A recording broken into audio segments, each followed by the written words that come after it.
নমস্কার, আপনারা দেখছেন আধ্যাত্মিক ভারত। ভারত পৃথিবীর শান্তির কথা বলে। ৭০-১০টা মহাপুরুষরা বলেছেন, যার মুর্শিদ অর্থাৎ গুরু নাই, তার গুরু হচ্ছে শয়তান। মানে গুরু সবসময় ভালো মনটাকে জাগ্রত করে এবং ভালো মনের সমস্ত ভালো দিকগুলোকে সে খুলে দেয় এবং মনটা ভালোর দিকে যাওয়ার চেষ্টা করে। সে যখন বলে যে গুরু ধরার দরকার নাই, গুরুর দরকার নাই, তার মানে তার গুরু হচ্ছে শয়তান। সবসময় খারাপ মনের দিকেই থাকে, আর খারাপ মনটা সব সময় স্ট্রং থাকে গুরু না থাকলে। ওই জন্যই যার গুরু নাই তার হচ্ছে গুরু শয়তান।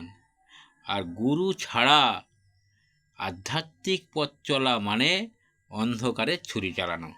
একদম সত্যি কথা। গুরু যখন দেখিয়ে দেবে এই পথে গেলে এই রকমভাবে ডাকলে তবে তুমি ঈশ্বরের সন্ধান পাবে, তার দেখা পাবে, তবেই তোমার পথ চলাটা ঠিক হবে। তা না হলে ওই যে কোনো একটা অবলম্বন করে চললে ওই অন্ধকারে ছুরি চালানো যেরকম, সেরকম ঈশ্বরকে ডাকা হবে। গুরু হচ্ছে সেই আয়না, যে আয়নাতে নিজের সত্য মুখটা দেখা যায়, নিজেকে চেনা যায়, নিজের সত্যিকারের রূপটা গুরু ধরিয়ে দেয়। সেই রূপটাকে, সেই খারাপ রূপটাকে পরিবর্তন করে সত্যের পথে হাঁটতে হয়, সেই রূপ তখন তোমার কাছে ধরা দেয়। ধন্যবাদ। আজ এই পর্যন্ত। সবাই সুস্থ থাকো, ভালো থাকবেন।